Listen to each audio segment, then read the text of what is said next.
kind of felt like I should go outside and just walk around my lawn, show you all my problems.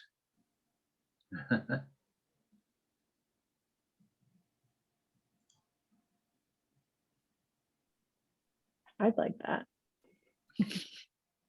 I'll show you my problem. Yeah.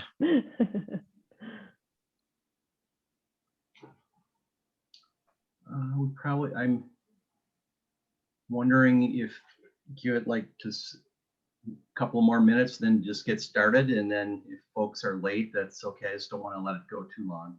Yeah, I think that's a good idea. Okay.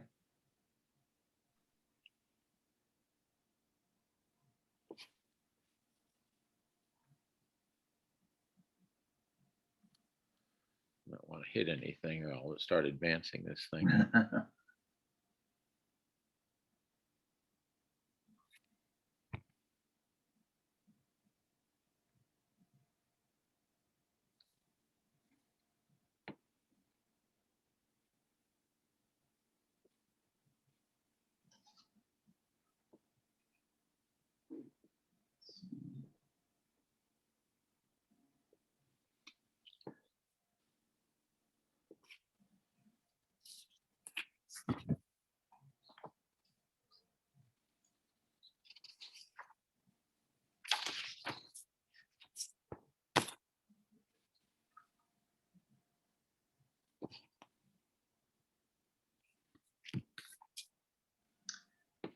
Well, Dave, I think we'll get started. Sure. So, well, good evening, everyone. My name's Bruce Anderson, and I'm on the board of the KNA Neighborhood Association. And I want to welcome you to this evening's forum on environmentally friendly lawn care.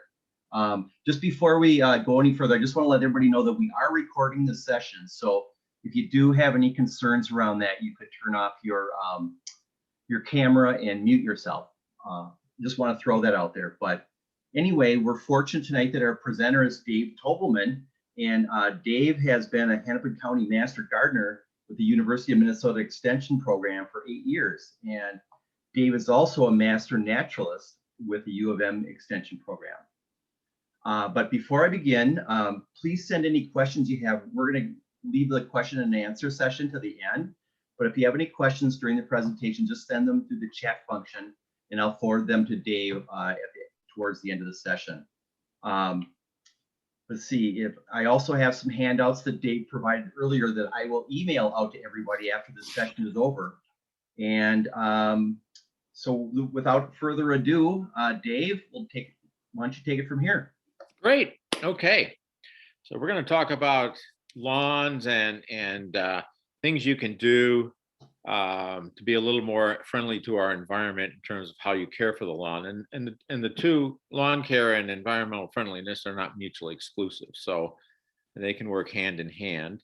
Let's see if we can get this advanced. So some of the things we're going to try to get you to understand today is know some of the benefits of creating sustainable lawns, feel confident in some care techniques, and then just plan for some things that you want to do that will be more environmentally friendly. And I'll give you kind of my list of 4 or 5 at the end of this too. So, and most of the stuff that you can do is actually quite simple. So when I think about sustainable lawns, environmentally friendly lawns, they are healthy. Some people think they're full of weeds and all that, but no, they're healthy. We try to get people to think in terms of fewer outside inputs, which include money and time and things like that. And we want to make sure that whatever we do has a positive environmental impact.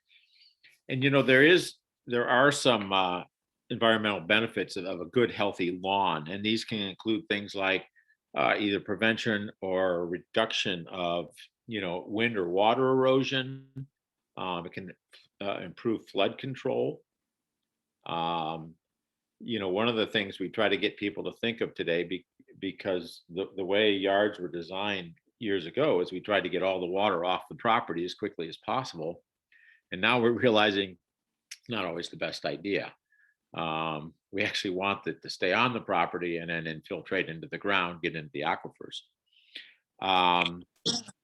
Healthy lawns can also help the breakdown of organic chemicals. They can help reduce noise. They provide habitat for wildlife. They create a cooling effect during warm summers. They add to visual appeal. So there's a lot of benefits of taking kind of a strong, good environmental attitude towards how you take care of your lawn. So when we approach, lawn care in a sustainable way, we usually look at a couple things that we want to consider first. One is we want to know what our site looks like, and then we want to understand our turf, types of turf, weeds, things like that, and then we want to look at what kinds of maintenance practices that we want to modify. When you're evaluating your site, we think in terms of light and aspect. Aspect is sort of the angle of the light. Soil, topography, and drainage, and then there's a number of environmental considerations here. I'll get into that in a second. But in terms of light on your lawn, you'll find very quickly that your lawn's not the same all over. So some you're getting a lot of sun, some you're getting less sun. But that will impact types of grass species and things like that will grow there. And so it's very important to understand that as you care for your lawn. It's important to know what your soils are like. I live out in Plymouth. We're on clay. I don't know what you guys are on, but most of Minnesota is clay. There's pockets of sand. There's a few people that are fortunate enough to have kind of a loamy, rich soil. But it's important to know what you're on, because the soils will impact how much water you need, how well it absorbs into the ground. Understanding compaction. If you're driving heavy equipment and stuff on your property, you're going to compact that soil, and that's where you're going to want to start to think about aeration. And you can do soil tests to understand your soil better. The University of Minnesota offers soil testing kits that you can purchase, send in samples, and then they'll be able to tell you what your soil is like in terms of organics and how it is in terms of nitrogen, phosphorus, potassium, some of the key nutrients. Drainage issues are something you always want to be aware of. If you've got areas that collect water, that could be an issue, because you may have trouble growing some grass in those areas. Also, by the same token, if you've got kind of hilly areas, slopes, you need to be aware that rainwater is going to tend to flow off that easier, and a lot of times those areas also get more intense sun, and so they're going to be they're going to get a little bit more stress, and so you're going to have to be aware of that and take some measures to kind of to try to alleviate some of that. Some of the environmental considerations, and I always try to tell people, think of your property as if you're on a lake, a river, or a creek, because essentially you are. Some people are on lakes or rivers or creeks. They have shorelines, and they have to be aware of not allowing certain nutrients to leach into those bodies of water. But by the same token, anything that runs off of your property into the street is in fact going into a body of water. It's either going into a creek, a lake, or a river, and eventually it all goes into the Mississippi River, because we're in that watershed. So anything that comes off your property, anything that's on the street that comes off your property, essentially is going to get into waterways. And so when you're thinking about environmental impact, always think in terms of, your property is essentially on a body of water, even if you're not on a body of water. And water infiltration, I mentioned that earlier, is that, the current thinking now among landscape designers and all this is that we just simply don't want all the water running off into the storm source, because that water is valuable. It's valuable if it stays on your property and can infiltrate into the ground and continue to supply water to those aquifers that we pump water out of. So, you've seen more emphasis over the last decade on trying to keep water on properties, rain gardens, things like that. So the next thing you have to do is sort of evaluate your lawn. And some of that gets into how do you use it and what do you expect it to look like? So if you expect it to look like the Scott's commercial, that's different than, what you actually may be able to maintain. You want to understand how you've been maintaining your lawns to date. Grass species present is, we're going to go over that. It's a little tough if you already got an established lawn. You probably don't know what's in there, but um, as you do reseeding and stuff, this can be important. And then things like thatch level, which sometimes is a problem with some people's lawns, and then understanding any weeds or pest issues that you may have had in the past. When you're looking at how you use a lawn, you know, I like to use some extremes. Typical lawn, you get 8 to 10 hours of walking and stuff on it during a week. But if you think about an athletic field, for example, enormous amount of stress onto that turf, and so therefore you need to be adding, more nutrients, more nitrogen, more water because of all that stress. Whereas in a lot of typical home lawns, maybe that's not quite the same. But I mean, at one point we had 4 kids running around our yard, so that does put a little more stress on than it does now. And then what you expect it to look like. Again, if your expectations on how your lawn's going to look is extremely high, that's going to be a little bit more work than if it's extremely low. Usually what dictates your quality expectations are your neighbors. So who's ever next to you can have a lot of impact there. And then it's important to understand how you've been maintaining your lawn. So watering frequency, kind of a good topic now since we've had such a dry spell. What type of fertilizer schedule you've been following? Are you doing anything with weed removal? And then disease and insect treatments also come into play. Diseases I don't see as much up in this neck of the woods in this part of the country right now. So every now and then we do see some lawn diseases come in. I mentioned earlier about grass species. All grass isn't the same. There's literally dozens or more than that of grass species. So think about Kentucky bluegrass, think about fine fescues, think about tall fescues. There's a whole slew of different species, and within those there's a number of varieties. So Kentucky bluegrass, for example, there's probably 1,000 varieties of that have been developed over time. And just so you can kind of see here, you can sort of see the differences between some different species of grass. Kentucky bluegrass is kind of a standard. It's really a great grass for athletic fields. It's pliable. It handles foot traffic really well.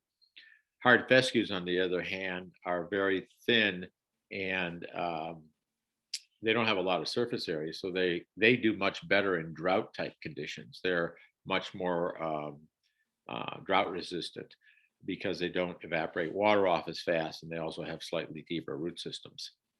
So just a couple of examples here of different types of species. This is sort of a picture of a old established lawn. There's Kentucky bluegrass in there. There's fine fescues. The fescues are really good in very, very hot areas, but they're also very good in shady areas. They do well in areas that don't get as much sun, whereas Kentucky bluegrass doesn't like a ton of sun and it doesn't like shade. It kind of likes sort of a mixture. And then this is just a photo of a kind of a new lawn that's been grown from seed.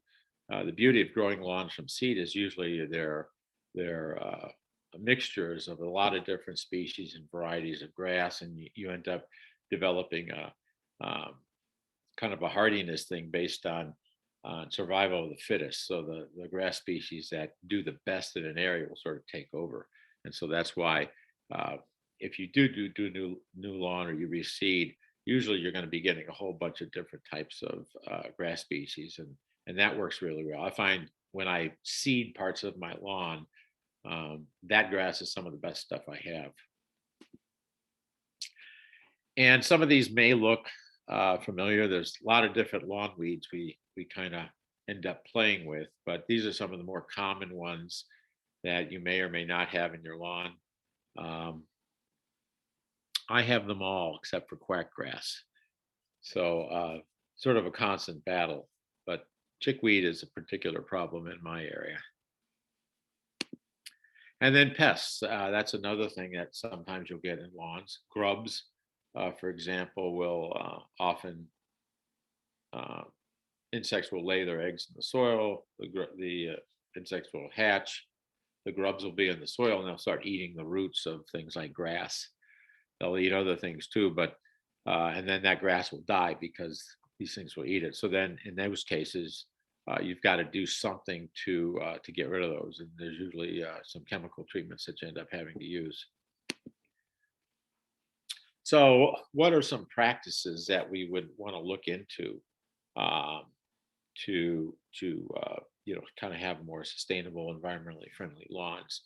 And so the areas we'll be talking about here is seeding and grass species, because that makes a difference in terms of the amount of water needed and whether what survives in shade versus sun. Watering is a big thing. Um, in this current drought we've had, I've seen a number of lawns that people have allowed to pretty much go dormant, and in some cases it looks like they've almost died. So that's going to create a problem later on, because you're going to have to do something to fix that. We'll talk some about mowing and fertilizing, and then touch a little bit on weed control and disease and insects. I think this handout got, or will be sent around, will be on your website, but this is sort of a maintenance schedule for Minnesota lawns. And it just gives you an idea on best times to do things like seeding or sodding or fertilizing, watering. Well, of course, you do those year round, but aeration, what are the best times to do that? What are the best times to do weed control? I mean, you can do a lot of this stuff anytime, but there are better times of the year to do it. And so you can take a look at this and give you an idea of when you may want to concentrate on certain activities. So one of the first things we'll talk about is just adding grass species that are going to help you in given areas of your lawn. This is actually a picture at the turf grass building, and they put in this low maintenance turf grass. These are fescues here, and this is kind of a low mow lawn. They don't mow this very much. They might mow this 4 or 5 times a year. The advantage, of course, is looks okay. Doesn't handle foot traffic terribly well, but it does do really well in shade, in heat conditions. It doesn't need as much water. It doesn't need as much fertilizer, things like that. And so they put that in there near the turf grass building just to show people what that would look like, and demonstrate how functional it is. When you are seeding, if you've got bare areas, my recommendation, if you can, try to seed versus putting sod down. Sod is going to be generally probably one species of grass, maybe a couple of varieties of that. But when you've got bare areas, you really want to, again, create sort of a competition among different species of grass and let the ones that are most hardy for that area take over. I'll give you an example. A number of years ago, I had to seed an area, a couple hundred square feet, and I just used a general blend of grass seed, and it really just took over. And you could just see how it moved throughout the lawn, because the species of grass that were in that seed blend really liked that location, and they would start to take over the rest of the lawn, which is exactly what I wanted it, to have happen. And when you have a situation where you want to add, where you're going to grow some, you want to seed an area. What's nice now is at the lawn and garden stores, they've pretty much got blends already for you. So if you've got a real shady area, they've got blends right there, or mixtures that are really good for shady areas. You don't really have to understand all the grass species. You just have to understand your needs. If you're looking for something that is going to see a lot of sun, or there's something that you want to be a little more drought tolerant, generally now they've got those mixtures and or those blends, and you can get you can just buy those, and they work very well. A lot of companies make them. So when you're reseeding, um, as I mentioned earlier, always understand what area you're going to reseed. So if it's shady, then you want something that's going to be more amendable to shady areas. If it's going to be really hot and sunny, you want something else a little bit different. Watering, um, again, kind of a topic that is really our front and center now that we're in sort of a drought. It depends on a number of things. Environmental conditions, of course, is the amount of rain we're getting. Um, Soil type and structure. So that would be, is it sand? Is it loam? Is it clay? Or predominantly those. That's important. Grass species, yeah, as I mentioned, some grass species are more drought tolerant. They don't need as much water. And then, again, the level of quality that you want in your lawn. I sort of like a fairly nice looking lawn, but I know I was at another master gardener's house a couple of years ago, and she didn't really care, but she had really nice looking flowers and vegetables. So, it's just where you want to put your time. For watering in the summer, you need roughly an inch of water a week to kind of maintain sort of the greenness and the health of the lawn. You can allow your lawns to go dormant, but that doesn't mean zero water. And so that might be maybe a half an inch of water every couple of weeks. But again, it depends on what you're willing to kind of put up with. Because remember, if you allow your lawn to get too dry, what happens is you're going to get dead spots. And of course, you know what happens in dead spots? Weeds. So then you're basically creating some additional work. So you just have to, there's some choices and consequences there in just letting your lawn go dormant. I think it's if you're fortunate, yeah, and you guys might be in older neighborhoods. If you're fortunate enough to be in those older neighborhoods where you've got a lot of mature trees, a lot of times that can really help in these periods where we just don't get a lot of rain. But again, you do have to sort of make a decision as to how much you're going to water, because if you don't water enough, you do invite other issues in later on. So if you want to sort of increase drought, if you want to increase the tolerance of your lawn to less water, there's a couple of things you can do. And as you reseed areas, you can choose again more drought tolerant species. That would be like your fescues and things like that. You want to avoid excessive growth, and that's usually just too much nitrogen in the spring. Usually your spring fertilizer regime should be a fairly light fertilizer. You don't need a lot then. Your heavy fertilization should be in the fall. And if you over fertilize in the spring, a lot of times you'll get too much growth, and you can also end up getting a lot of root development and stuff like that, which can leave the thatch. Maintain adequate potassium. Our soils up here in this part of the country have adequate levels of phosphorus, and they actually have pretty good levels of potassium too. So you generally don't need to add a lot. So if you look at fertilizers, for example, most of them, well, all of them have no phosphorus because you're not allowed to add phosphorus to lawns in Minnesota, and they have low levels of potassium. Then you can also raise your mowing height, and we'll talk about this a little bit more later, but as you mow your grass to a higher level, say 3 inches or taller, one of the side benefits is it allows the grass to develop deeper roots, and of course, deeper roots mean access to more water. You can also condition your turf to drought, so you can just kind of gradually back off watering if you want to, up to a point where the grass is still surviving pretty well. But it can just develop a little bit of conditioning to drought. And you can limit traffic too. Anytime you've got people running over grass, or if you got equipment or whatever running over lawns, that creates stress in the lawn, and then that automatically requires usually more more nitrogen, more water. So again, think of an athletic field, think of a soccer field where you've got kids playing on it, 5 or 6 days a week. That's getting a lot of stress. And so those fields typically need, more nitrogen and more water. For mowing, couple things that we really try to recommend to people.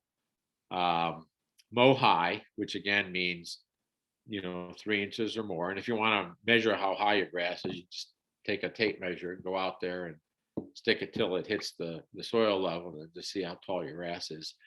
So I typically mow mine in the 3 to 3.5 inch range. So I tend to mow fairly long. Mow as frequently as needed. I always give folks a tough time here, but if lawns aren't growing very much, you don't have to mow them every week. And even if you do mow every week, you don't have to mow the whole lawn. If there's areas that just haven't been growing, you don't have to mow. I always think of the people who every Saturday morning at 11 o'clock, they mow regardless, whether it needs it or not.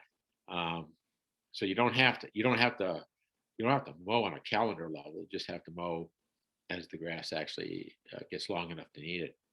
And then the big thing here is return your clippings to the lawn. Especially if you've got a mulching mower and you chop those clippings up some. Those clippings represent a valuable source of fertilizer. You can cut your fertilization down a third to a half by just returning clippings to the lawn. And then those clippings are degraded by soil bacteria. And so you're getting some nutrients in there, you're getting some organic matter going into your soil. So you're feeding your soil, you're feeding microorganisms in your soil. So there's a lot of advantages to leaving those on the lawn. As I mentioned, on mowing height, as you decrease your mowing height, you also decrease your root depth. So as you, of course, increase your mowing height, you increase your root depth. And root depth, again, is important because that allows the grass plants to have more access to water, more access to nutrients. And that's something that you really want. And as I mentioned, return clippings to your lawn. I not only do grass clippings return to my lawn, but I actually chop up a lot of my leaves and stuff and return them to the lawn too in the fall. Just because, again, it's just a valuable source of organic matter and sort of free nutrients that go in there. One thing that really bugs me is when I walk around and I see grass clippings in the street. Those should always be blown back onto your lawn. If you ever look at lawn services, almost all of them have somebody come out with a blower after they're done cutting and blow all the clippings back onto the lawn. Again, those clippings are valuable on your lawn because they degrade, they provide some nutrients to your lawn. They're not valuable in the street because now these things are going to go down into the storm source system, which means going into creeks, rivers, lakes, and then they have to be decomposed in those. And so again, from sort of an environmental standpoint, you really want to keep that stuff on your lawn, not in the street, even though the street does a pretty good job of getting rid of it. Getting rid of it via our storm source system is not how we want to do that. And I even see municipal workers doing this and not sweeping. They'll cut areas, city areas, and then they'll leave all the clippings and stuff in the street. So that's something that you can do. That's very easy and very good for the environment. Fertilizers. I'm going to just talk a little bit about this. You may know about some of this stuff. This is just kind of a fake fertilizer bag, but the three nutrients that we typically see in fertilizers is nitrogen, which is probably the most important nutrient for the lawns because that's what they really need to grow. Phosphorus. We don't have phosphorus in Minnesota lawn fertilizers because that was outlawed back in the late 90s. You can only use phosphorus containing fertilizers on lawns when you're seeding. So if you're seeding a lawn and typically you'll put a starter fertilizer down, those will have phosphorus, you're allowed to do that. And then golf courses are allowed to do that. They have certain types of certification and training for that. So in general, the three nutrients that you'll see on fertilizers are nitrogen, phosphate, that's phosphorus, and then potash is potassium. And you know, if you ever want to do, I don't know how everybody is, but I do. I have about 14,000 square feet of lawn, so I have quite a bit of lawn. And you know, I know how much fertilizer I'm going to put down at different times of the year. So usually in mid to late May, I'm going to add about a half a pound of nitrogen per 1,000 square feet. So I know that I need, you know, 7 pounds of nitrogen, and I can calculate how much, how many bags of fertilizer that I need to put on. And it doesn't have to be exact, but I get pretty close. And so you can just base it on the bag weight and then the percent of nitrogen in the fertilizer. Now, this would be for your inorganic fertilizers. Your organic fertilizers, of course, those are going to be much lower in nitrogen, so you'll need to add quite a bit more of those if you use those on your lawn. And these are just, I'm not going to spend much time, but there's a lot of different fertilizer programs you can have based on what you expect out of your lawn in terms of how it looks, and then also again how much use it's getting. Um, I tend to be a person who fertilizes twice a year. I'll put about a half a pound of nitrogen on in spring. Spring for me means somewhere between mid-May and the end of May. So I usually think in terms of Memorial Day and Labor Day as the two times I'll fertilize, and then the next time I'll in around Labor Day I'll put about a pound on. That later fertilizer is going to be more important because that's getting your grass plants ready for winter. Um, Another thing here kind of drives me crazy too is if you get fertilizer in the street while you're fertilizing, that's fine, but sweep it up, get it back up on your lawns. Again, if it's in your street and it's washed down the storm sewer drains, it's going into creeks, into rivers, into lakes, places that don't need those nutrients. Um, I always like to tell people that whatever you do in your in the street in front of your house eventually makes its way to New Orleans because it's all going through that Mississippi watershed. So uh, simple thing here that you can really that has a good impact and you can do is just sweep that stuff back up on your lawn. That's where it belongs anyway. Weeds and pests. So everybody's a little bit different on this, but for weeds, I'm a picker, so I'll pick weeds. Now, when you have a lot of a certain weed, then you may have to treat them. Um, but what's important is if you have to treat weeds, treat the weeds. Use spot treatments.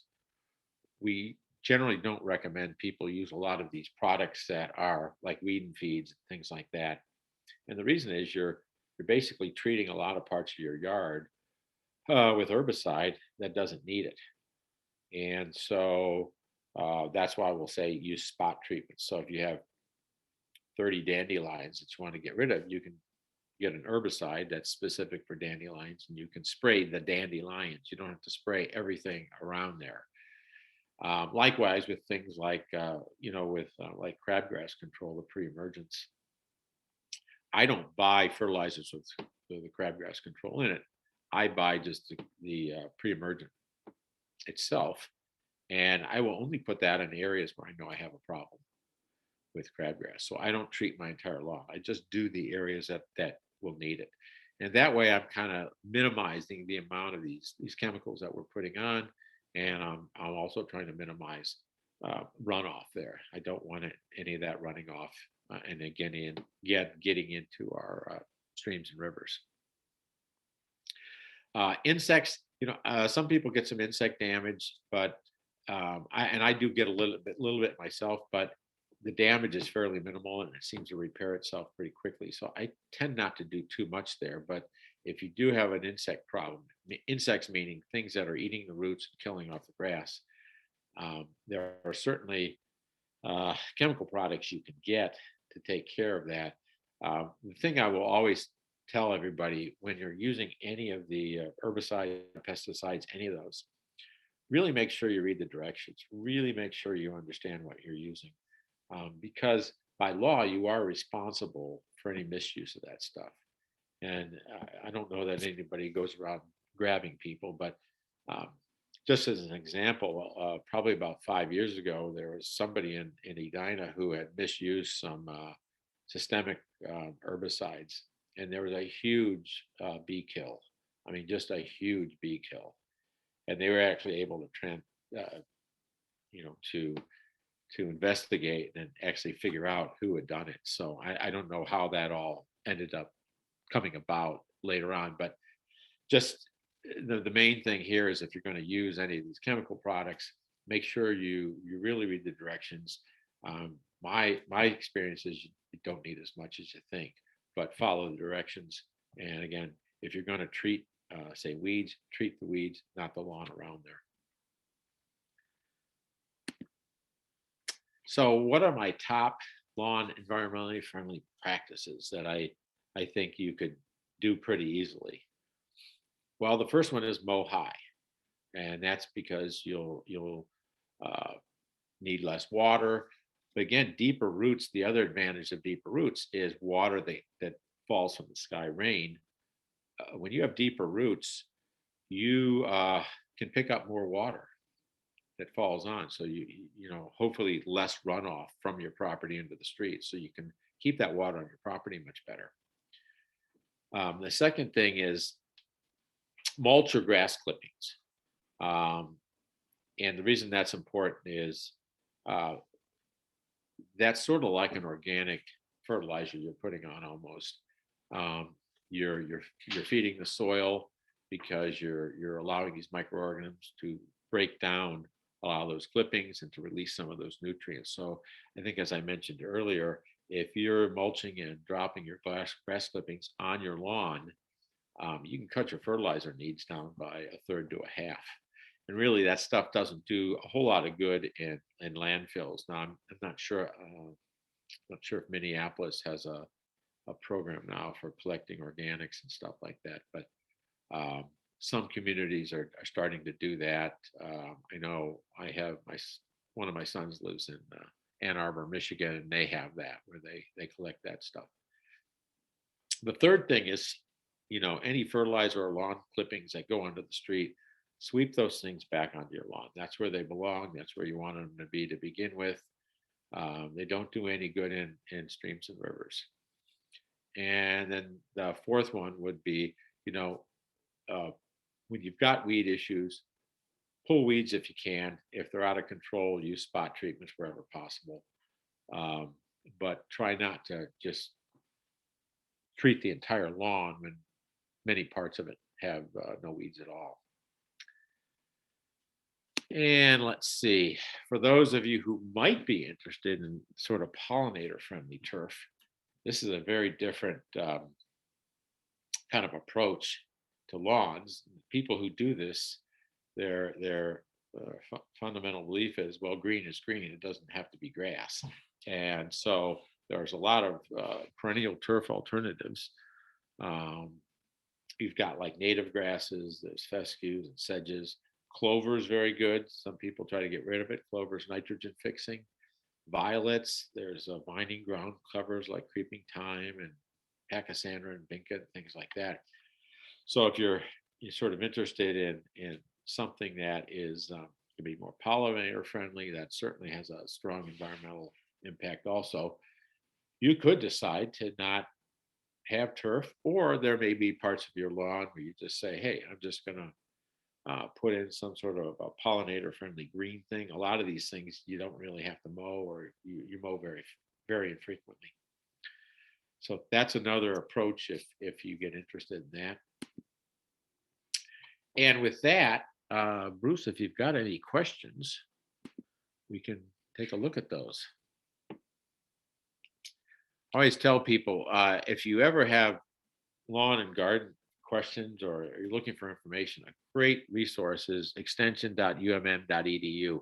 You go into there and you go into the lawn and garden section, and there's just a wealth of information there, including troubleshooting and all that. So it's a great place to go. There's a big section on turf and lawn. So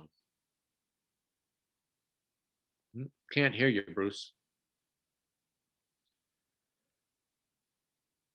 Have to turn your audio on. I was on mute. There we go. You're on mute. Okay, we've got half a dozen or so questions. So let me start off here. So the first one, How do I tell which species grass I have and what should I use in Minnesota? Are mixtures the best? Yeah, mixtures are really the best. I mean, people have already done the work in terms of putting these mixtures and blends together. So I usually try to keep it pretty simple and think in terms of um, two things: the amount of light going into a given area. So is it, shade, which is less than 4 hours of sun a day? Is it sort of semi part sun, part shade, which is usually 4 to 6 hours, or is it full sun, which is 8 hours plus? And then the second thing I'll look at um, is it in an area that's maybe especially dry? So you could have a shady area that's very dry. So those are the sort of the considerations I use. And then most lawn and garden centers have, usually have quite a bit of selection of different grass seed mixtures that are specific for those areas. So, I don't think you have to get into the nuts and bolts of exactly what, species you have in your lawn, because quite frankly, that would be pretty hard to do. But I always think in terms of when you've got a seeding opportunity, if you can get the right seed mixture and seed that area with that, that's going to take off. And then that will expand, because those particular species there, those grass species, the ones that like that location the best will take over, kind of survival of the fittest. And again, I've seen that happen in my own lawn, where I'll put stuff in. I've got my front yard's on a slope, tends to get a lot of sun, tends to be a little dry, and so I've put stuff in there as I've had bare spots that is more drought tolerant. And again, that's just sort of over time that just takes over.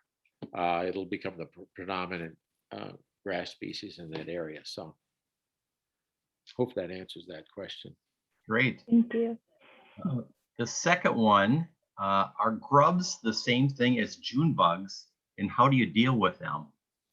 Well, grubs kind of is a generic term for the larva, insect larva. A lot of them oftentimes are Japanese beetles, but just about any flying insect. I mean, their life cycles are eggs, larvae, and then they emerge as flies.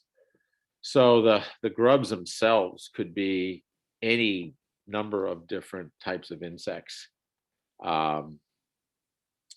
I have, for example, I have an astilbe plant in my backyard that I think is almost dead. And I was looking at it the other day and sort of pulled it up, and it just sort of came up, which it shouldn't. The roots should be anchoring it in.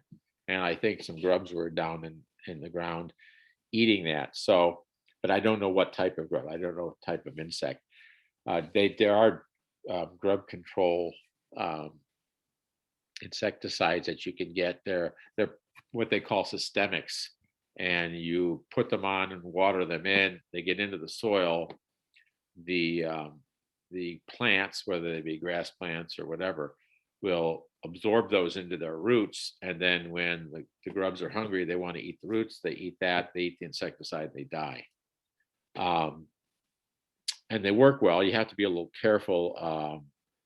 You don't generally want to have that stuff around flowering plants, because that will then get into the pollen and the nectar. And if you have any kind of insects that are eating that, it'll kill them, because the systemics get into the plant and into a lot of the tissue. So, but they do work.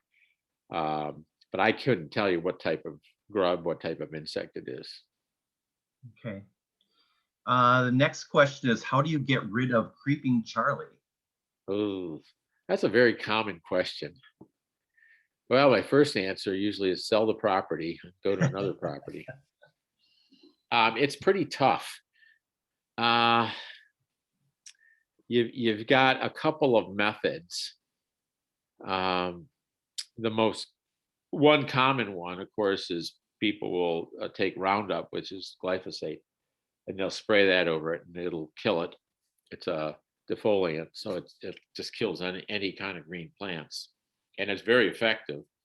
And then you have to wait about, I think, 4 or 6 weeks before you can plant grass seed in there. If you don't want to use a chemical treatment, depending upon how large the area is, one option is you can dig it out. I know my sister did that, but she had an area of about 100 square feet, so that wasn't too bad. Another thing people will do is they'll cover the area with like black plastic and just basically let everything just die. Then they'll take it up, break everything out, and then replant. So there's no easy way to do it, and they do take some time. The best thing to do with creeping Charlie, I found, is when you see some of it, attack it immediately because it's it's a ground spreading type of weed. It's in the mint family, and it's very aggressive. So when you find some, what I do in my backyard is if I find some, I generally will dig it up. But I'll do that well before it gets to be 100 square feet or 200 square feet. I've seen lawns where that stuff really starts to move around, and then you've got a problem, and that gets to be pretty challenging to deal with. You might have to call in some professionals. But if you can catch it while it's not too big, then you've got some good non-chemical ways of dealing with and getting rid of it. The trick, of course, is if you get rid of it, you got to get something back there growing. So if you want turf in there, you want to get a good grass seed that is, amendable to that type of environment. A lot of times, the creeping Charlie likes kind of shady, moist areas. So, but there's no easy way to do it. Usually, it's going to require some elbow grease. All right, I've got a couple questions here that are related, so I'll combine them. I think you covered part of it. Is it beneficial to leave grass clippings on the lawn? Number two, should you leave clippings if they have weeds in them? Oh, that's a good thing. That's a good question. So, is it beneficial to leave grass clippings in the lawn? Yes. And the reason is because that supplies nutrients. It also helps feed your soil. There's soil microorganisms that will digest that to release the nutrients. Because it's organic, it is also good for the soil in terms of, especially in clay soils or in sandy soils, kind of breaking things up. In sandy soils, allowing more moisture absorbing capacity in there, and in clay soils, breaking them up. So, just as an example, or here's an illustrative point. If you ever have had your lawn aerated, so when we first started, we moved into our house in the mid '80s, and when we would have or aerate, I noticed that the plugs, which are about 3 inches long, were mostly clay. And over time, I've been just mulching grass clippings and what have you. And over time now, when we aerate and those plugs come out, it's all good looking topsoil. There's no clay in there at all. And a lot of that is just because you've got this continual addition of course, dead roots from the grass plants, but also you're adding these clippings, they're being degraded. That's going in and helping the soil health also. So it's very beneficial. Now, the other part of the question there was about weeds. And that is the disadvantage of mulching your grass is if there's seeds, you spread them. Because you've got a lawnmower, it's spinning around, you've got seeds that are collected on the mower and then are dropped later on elsewhere. So that's the disadvantage. Certain weeds, I don't think it's as big a deal with, but like, for example, I've got a chickweed issue in my yard. I can clearly see that the lawnmower is spreading some of that stuff. So I've got to try to kill that stuff before they go to seed. The trouble with a lot of these seeds, especially weed seeds that we conventionally think of, so think about dandelions, think about crabgrass, things like that. Crabgrass is a good example. Those seeds can remain dormant in the soil for a decade. And a typical crabgrass plant can put out 1,000.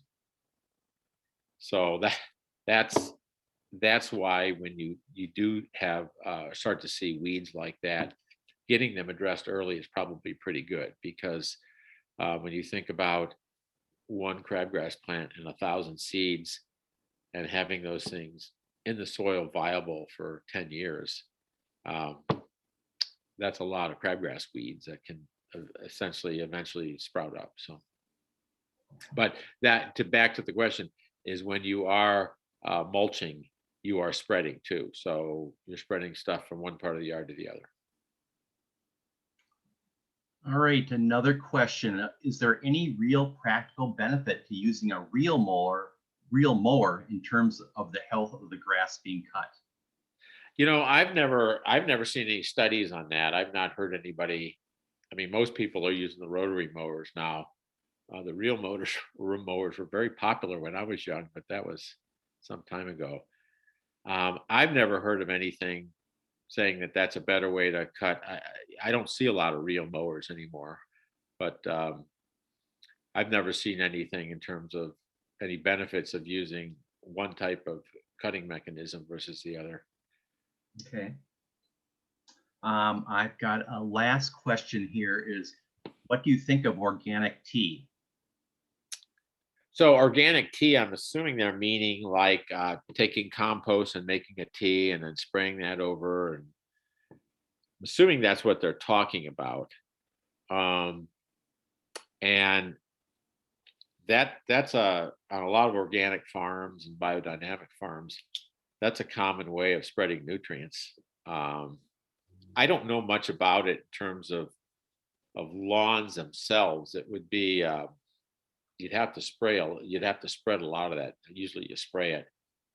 So I don't know how nutrient dense that stuff is. I'm not real familiar with it, but if you had a smaller property, it would be kind of an interesting way of fertilizing. But I've not heard a lot about it in terms of lawns. I've heard more about it in terms of organic farming and stuff like that. Just in terms of organic fertilizers, especially with lawns, the organic fertilizers, there's advantages and disadvantages to everything. But organic fertilizers typically are byproducts, so they're either byproducts of agriculture or they're industrial sludge type byproducts like malorganite. And in general, you're going to spend more on those, which isn't necessarily bad, but they also tend to add organic matter to the ground too, and that can be very beneficial. So one of the reasons I like mulching grass clippings is it allows me to add conventional fertilizers, but also be able to add a lot of organic matter to the lawn soils and stuff also, and get some of those benefits of some of the carbon containing organic fertilizers. But I'm not real familiar with the teas. I mean, I'm familiar with them in terms of, I know those are used in some of the organic farming methods, but never really have heard much about it in terms of treating lawns. Okay. There's one I skipped over, Dave. I don't know if this is up to the individual, but in very dry weather, should I water the lawn or let it go dormant? Well, I mean, you're right. It is up to the individual. I'll give you my opinion. I think in general, especially this early in the year, I wouldn't want to let my lawn go dormant. And the reason is, I feel like I'm going to be creating more work and more problems later on. So if some of that grass material dies, you're going to have gaps, and now you may have weeds coming in there, or you're going to have to come in there and reseed. So my personal preference is to provide enough water to keep the lawn somewhat healthy, and and then hope for rain. But I don't want to let my lawn get so, because when you're talking about dormancy, I do feel like you're going to have some loss of grass plants. And it's sort of the old pay me now or pay me later. If I provide water now, which is relatively cheap, then I'm going to be saving myself in terms of grass seeds, fertilizers, additional watering later on. But I feel like I'm going to be able to save myself some time and effort and money later on by sort of keeping my lawn in a semi-reasonable shape now. It's different. It would be different if it were maybe in August or something like that. But we're in June right now, and I would be very concerned about that. But I know some people are letting them go. If you're really good at understanding how dormant it is versus dying, maybe not so bad. But I was walking the other day, and I walked past a lawn, and somebody was watering it, and I just looked at it and shook my head because that grass was dead. I mean, it was gone, and I don't think they were going to get that back at all. But maybe. But my own preference is to, especially this early in the year, not let the grass go dormant. I would prefer to play it out a little bit more and hope for some rain. Great, that makes sense. Before we wrap things up, I want to just remind everybody that this session was recorded. So if you would like to re-watch it or you weren't able to attend the whole session, it will be on our KNA neighborhood website, as well as some additional handouts that David provided to me. And then secondly, I just want to remind you that shortly after this session is over, I'll be emailing everybody there's about 5 handouts that David provided that didn't have time to put them up on the screen. So with that said, I just really want to thank Dave for an excellent presentation on a variety of lawn care techniques and strategies. And I think on this call, we have people that are new to Minnesota, new on lawn care here, and some like myself who've been here many years, but can always learn something new. So with that, thanks so much, Dave. You are very welcome. I'm glad I could provide some information. Hopefully it's useful for everybody. Great. Thanks so Thank much, you. everybody. That was great. Appreciate it. Take care. Bye-bye. Bye.